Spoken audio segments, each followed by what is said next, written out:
The impact of porn on simping.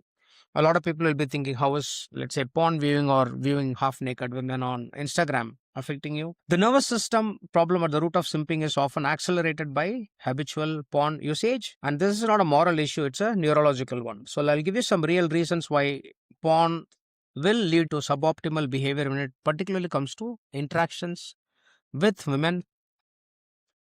Porn serves as an artificial substitute for real human connection. We are wired for in person interactions, not this chat. The brain doesn't understand it as much. It also reduces your motivation to go out and find a partner.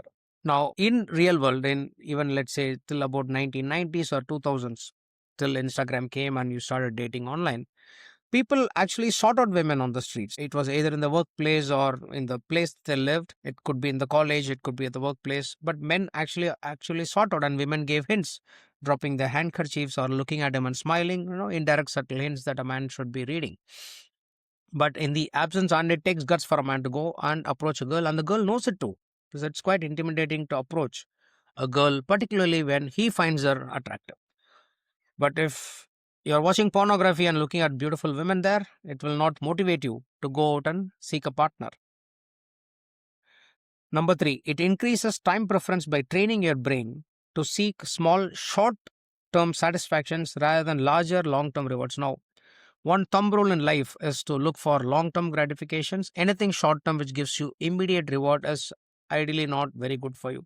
But by training your brain to watch pornography, you're telling them, I need immediate reward. That is your dopamine hit, rather than the long term reward of actually trying hard to talk to multiple women, getting rejected, and finding the one that finally settles for you.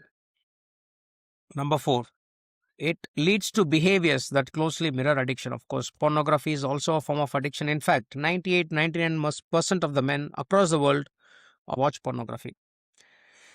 It also makes you develop unrealistic romantic expectations and reduced intimacy. Now, if you're a man who has a girlfriend or a wife, it will definitely lead to reduced intimacy and also unrealistic romantic expectations, because this is a study that most people don't want to agree with, but a lot of men imagine one of those beautiful pornography girls while they have sex with their women.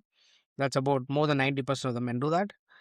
And there are studies that show that even women who watch pornography, now it's almost equal percentage of women who watch pornography, almost 92% or 80. Now with them also watching, they also start fantasizing the man that they saw on the pornography when their husband is having sex with them. Of course, that's unfair, but that's what it is. Because porn is easy to jack off to, right? As a man, it's very easy. You watch porn, if you get a high, and then you finish off your job and then you go to sleep, you have a dopamine crash after that, you're done, right? But the hard work is actually to go out on the field, find a woman to talk to, get rejected, but still make your attempts to make sure she likes you. That's pretty hard work. Lastly, what does pornography do to you is also to train yourself badly to look at women differently, right? You will actually lose the ability to focus on genuine connection, and most likely you'll be programmed to see them in a very sexual way. Now, you might say, no, no, no, in real world, I'll look them differently, but that's kind of difficult, because if you're used to watching naked women all the time, your brain is programmed that way. And when you look at a woman in real life, most likely your brain will make you look at them in a sexual manner. No judgment again, but I'm just calling it out for people who are into pornography. You might want to fix it first.